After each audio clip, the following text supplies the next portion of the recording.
So that's where we will need to understand what is called the Purushartha.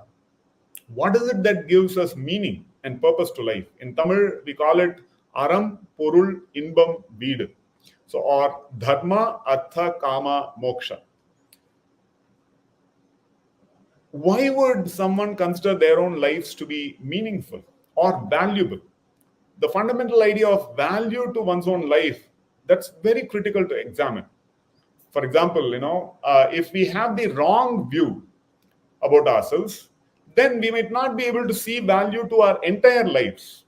We might be able to see value to a small portion of it. For example, I go to a job that gives me money, and that is valuable because that helps me pay my EMI, But that's a very limited idea of value or purpose. That's where we will need to have much deeper understanding of what is meant by value. So the broad categorization is in terms of Aram, Porul, Inbam, Veedu. Veedu is moksha. And there, very interestingly, say if we look at, the primary meaning to my life is enjoyment. I seek pleasure. I just want to enjoy. And that sense of enjoyment can be guided in deeper and deeper ways. For example, the preliminary enjoyment is for children, for example. They play with toys. Toys are enjoyment for them. It's fulfilling for them. But as we grow up, even our toys, the nature of our toys also grows, right? Here, toys are a placeholder. The nature of the objects that seem to, engage us, that also grows. And that progression is captured through what is called tamas, raja, sattva. So tamasic aspects that make us feel enjoyable. Gradually, we shifted to that which is sattvic. So knowledge is something that is very fulfilling, very enjoyable for people. Various activities are very fulfilling for people. It's not just the objects, right? Not just the possessions in our lives. Even the experiences that we gain are very fulfilling. And the knowledge that we gain can be super fulfilling. Like that, even the idea of enjoyment is appropriately graded. So there, the right view that we have, the worldview that we have, that's very, very critical. For example, in the Siddha tradition, this body is considered the temple where God resides. Right? This is a great view. It's a very liberating view. Imagine about, just think about it.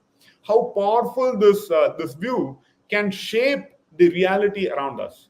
Then how would we participate in various things that happen in our lives when we have this kind of a view?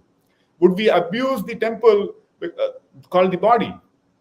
Would we not maintain it properly because the God resides within? And for the purpose of, divine expression, this body needs to be maintained appropriately. Similarly, another powerful concept that is there is called Anbe Shivam. Anbe Shivam means, love is God. Imagine if you have such a concept, such a worldview, then you would see that you will really appreciate everyone, everything in your life, all the circumstances. There will be gratitude, and that will be beautiful. Then life is beautiful because there is love. And that is not easy. That has to be cultivated. That's why the Siddhas would work systematically on cultivating the body, cultivating the emotions, and cultivating the cognitive processes. So generally we are trained. That's also related to what is called Gurukula. Gurukula education trains, for example, the body to make it robust with yogic processes. There is, asana, pranayama, proper ahara, proper vihara. That means, proper, taking up of food, proper activities of the body to make it robust, and also to enhance the functioning of the body. There would be appropriate,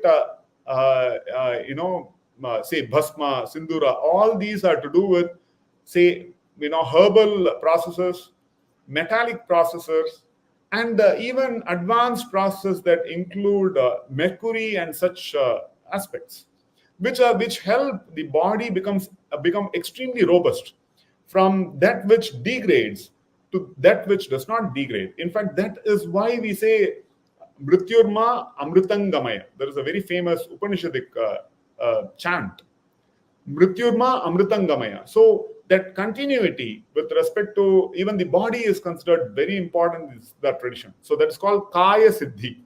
Kaya Siddhi means, Kaya means the body, and how to help the body retain life for a long period of time, right?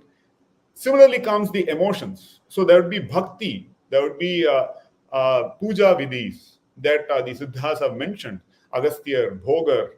There are very famous works that mention puja vidhis, how to connect with the great, say, Bhagavan Shiva, Ma Parvati, or Bhagavan Vishnu, or Bhagavan Muruga, Bhagavan Ganesha, various Devi Devatas.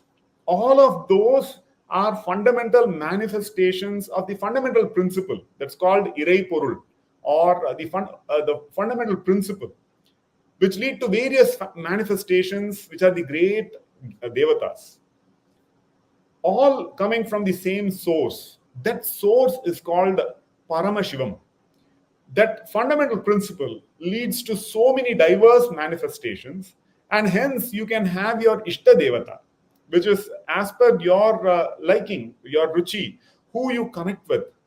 You can pray to them, and that enhances your connect, and that gives you solace, it gives you wisdom, it trains your heart. Not just the brain, but your heart is trained, your emotions are trained, and that's very important to experience. To experience fulfillment, we need to have a heart, otherwise knowledge can be dry. Similarly, it's important to train the mind, the brain, the thought process, and those are trained through various sadhanas. Like there is a sadhana of there is prana sadhana, there is vashi yoga, there is japa, there is dhyana, there is samadhi. So samadhi has been given a lot of importance, where you train the thought process, make it one-pointed. There is nirodha parinama that happens to the chitta. The chitta gets transformed. Then there is ekagrata parinama, by which the mind becomes one-pointed. That one-pointed mind is considered a great tool to pierce the this prapancha, to be able to participate in it wholeheartedly. So it's a systematic training of the body, emotions, and the thoughts, by which you can have an enhanced participation with this reality.